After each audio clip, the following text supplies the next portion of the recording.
Hey everybody, it's Benny One, and I'm back at you with another movie review, everybody. And today we're going to be talking about Scream 5. Even though the title literally just says Scream, this is the fifth Scream movie. And I think they should have just called it Scream 5, but they're following suit with like Halloween 2018, where they're just calling it Halloween instead of it being, Halloween 2 to the original Halloween. So it's kind of what they're doing with this movie. And me and my wife went and watched this actually on Valentine's Day night. Yes, went and watched a good old modern day slasher with Ghostface to everybody. And I'm going to tell you right now, Ghostface did not disappoint in this movie. Let me tell you what, he was very brutal in this movie. The kills are very, very intense in this Scream movie. Like, they took Ghostface to another level.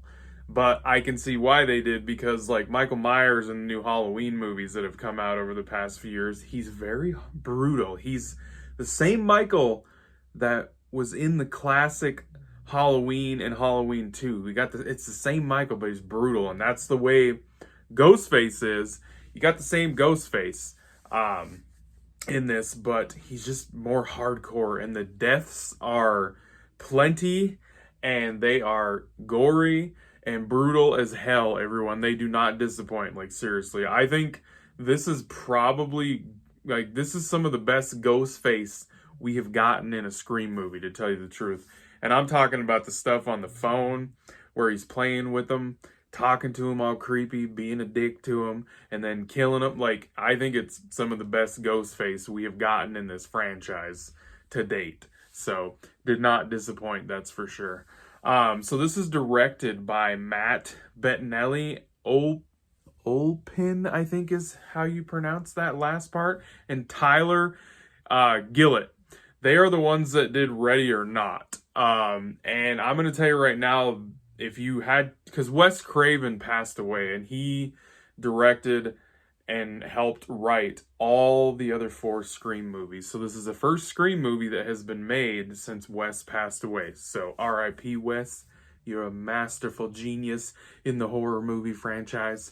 But yeah, so these guys, honestly, after watching Ready or Not, I think they were a perfect pick for this movie and this franchise. So, and this movie, of course, tells the story of a group of high school kids that in the beginning, one of them gets a phone call, of course, and gets attacked by Ghostface, of course. So they kind of retread and retell the first movie in a way.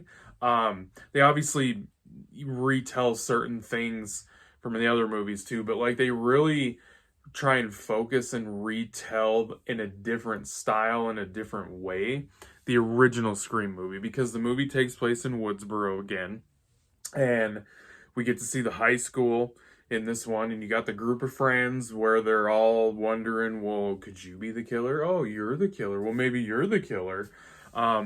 So that's, it's the Scream story and the plot of a Scream movie. It's pretty, if you've seen any of the Scream movies, you kind of get the basic gist of what the plot and the whole point of the movie is. Because it's kind of in a way, it's like a whodunit with a slasher horror movie in a way. That's kind of the way that these Scream movies have been set up over the years. So, pretty damn good cast, too. I actually thought that overall, all the new cast members that came into this, because it's really their movie, our legacy characters that are in this, they're in it, but they're not in it as much as you probably think. That's the thing. They're in it enough, I would say, to satisfy me as a fan of this franchise. I grew up watching this franchise. Like, this stuff was coming out in the 90s when I was a kid, and it has continued on now into my adult life. So I've grown up watching Ghostface. Like, he's my generation's Michael Myers or Jason Voorhees. I mean, he's not my favorite, like, slasher killer horror movie character, but, like, he's my generation's version of that, coming out, like, new movies coming out. brand new thing, brand new character. So, but yeah, the new cast I thought they were pretty good. So we have, let's see, we got Melissa Barrera. She plays Sam. She's our main lead scream queen in this movie. She's kind of the Sidney Prescott of this movie in a way, I guess. And then Jenna Ortega plays her sister, Tara. She's actually the opening part in the movie. That's right. The opening act of the movie, which replicates the very first Scream movie with Drew Barrymore's character. They do different things, though. That's the thing, is like they are retreading the first Scream movie and taking that movie, but they tore it apart a lot, and they like have changed a lot of it in certain situations, because that movie came out back in the 90s, and this one is in, 2020s. So technology is way different and everything. So it just changes the way everything kind of goes and happens. So, but yeah, that's her sister. Then Jack Quaid, everybody plays Richie. After our two main actresses, honestly, the cast is just okay for me. I don't think any of them really stand out that much, to tell you the truth. Mickey Madison plays Amber. She's Tara's really good friend. Dylan Minette, he plays Wes Hicks. He's actually the son of Sheriff Judy Hicks, everybody, from the fourth Scream movies. She's the sheriff now. We get to see her and her son, and she's played by Marlene Shelton, and she's the exact same Judy Hicks that she was in the fourth Scream movie in this one. So, and then we have Jasmine Savoy Brown. She plays Mindy, everybody, and she's your nerdy, that knows everything about movies and serial killer movies and the rules and all that kind of stuff. It's just, she's that person in this movie. Her uncle is Randy, is their uncle, and that gets brought up a lot. And she has a twin brother in the movie, so she is the family member of Randy, who was that character in the original two Scream movies. So kind of a cool thing. So, and of course we have our legacy characters returning, which is what is going on in Hollywood right now in horror movies and just a lot of stuff. Star Wars.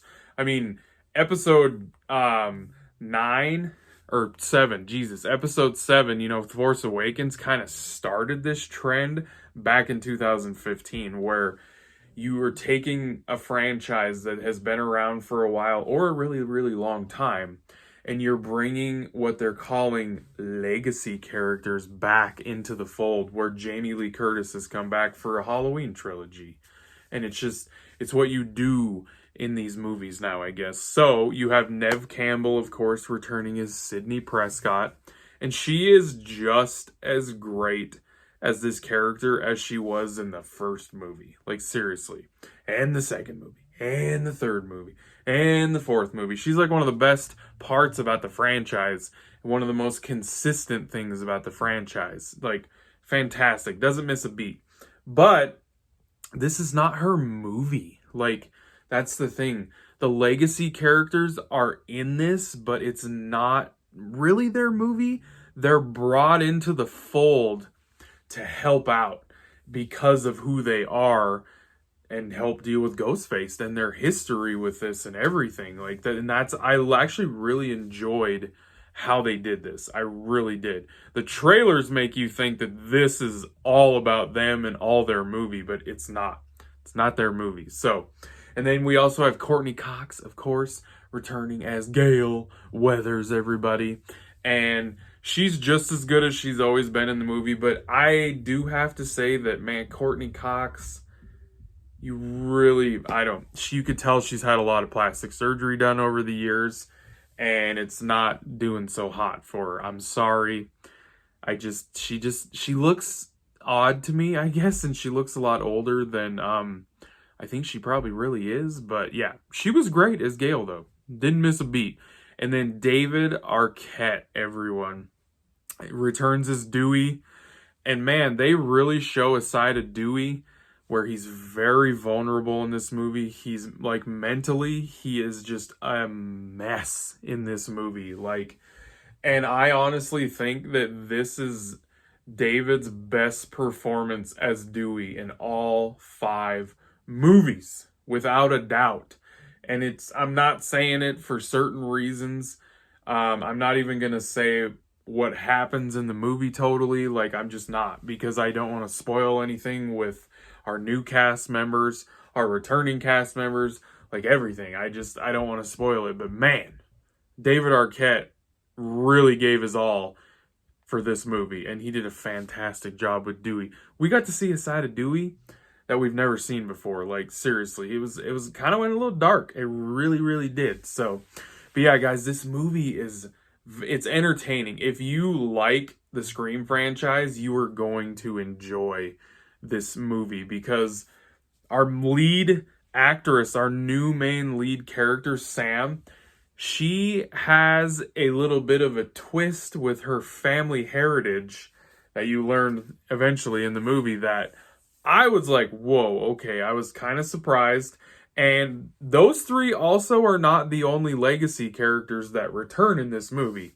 I'm not going to tell you who the other ones are, because I think they're cool little surprises and Easter eggs. So, but there are some other legacy characters that do return.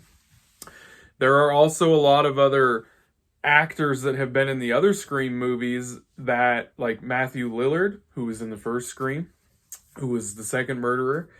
Him and Hayden Panettiere, like, there was a couple other people, the principal, Jesus, that played the Fonz, I'm forgetting his name right now, in the first Scream movie. They did the Ghostface voice part, like, throughout the movie. Like, they got a bunch of actors from the other movies to come in and do the Ghostface thing and talk through the Ghostface thing, so, and have it in the movie that way. They were saying the lines like it was Ghostface, obviously, but I just think that's really cool shit. Like, really cool shit. Just awesome. They like had everybody involved to a point with this movie. I just thought it was so cool. The kills are up to notch. The gore is up to notch. It has humor. The movie's very meta. Yes, it's very meta, and just in how they talk about horror movies and slashers and the rules, but Scream has always been meta. This one is very, very meta. It takes the meta level that was in the franchise to a new level, but it's what Scream is. It's what it's always been. It's been that from the very first movie to this one. So I honestly think if you like the Scream franchise and you like horror movies, you like slasher movies, you love Ghostface, I do think you're going to enjoy this movie. I really do. I honestly think it's probably the 3rd best Scream movie. I think I enjoyed it a little bit more than the 4th one, so, but the first 2 I would put above it. But yeah, it's better than the 3rd one, and I think it's better than the 4th one, just by edging it out a little bit. So, but I'm going to give Scream 5, or Scream, a 8 out of 10, everybody. I hope you guys enjoyed that review. Thank you for watching, and I'll be catching you on the tube later, because I have spoken.